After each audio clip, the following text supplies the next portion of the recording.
आओ हम पुनीता शर्मा अपने सबके हाथ जोड़ के प्रणाम करे छी। अपने सब श्रोतागण के बीच में हम एगो माता रानी के भजन सुनावे छी। यदि यहाँ सबके अच्छा लगे तो मीठी मीठी ताली के साथ जरूर आशीर्वाद देव।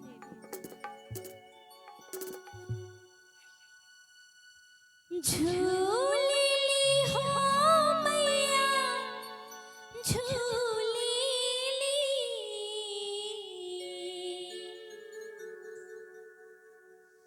झूली हो मैया झूली कि झूला लाई गिरी समिया की डोर भवानी मैया झूली झूला लाई गिरी समिया की डोर भवानी मैया झूली झूली हो मैया झूली झूली हो मैया झूली झूला लाई गिरी समिया की डोर भवानी मैया झूली झूला लाई गिरी समिया की डोर भवानी मैया झूली। जय हो मैया ताली साथ क्या बात है।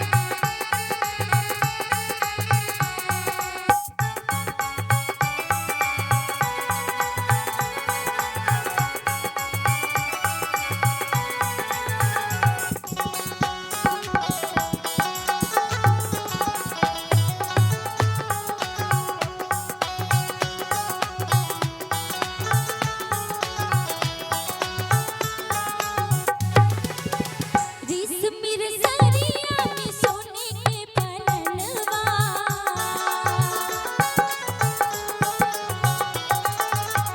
रेशमी रसरिया में सोने के पलनवा ताहिरी पार मैया मारे के असनवा झूली हो मैया झूली झूली हो मैया झूली बोल पूर्वा पवन झकझोर भवानी मैया झूली बोले पूर्वा पवन झकझोर भवानी मैया झूली।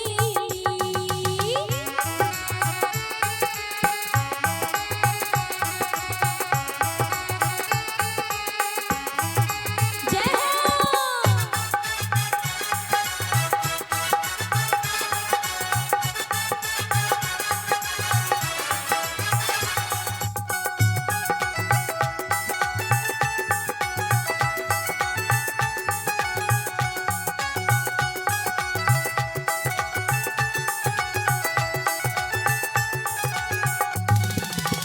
झूलत झूलत जब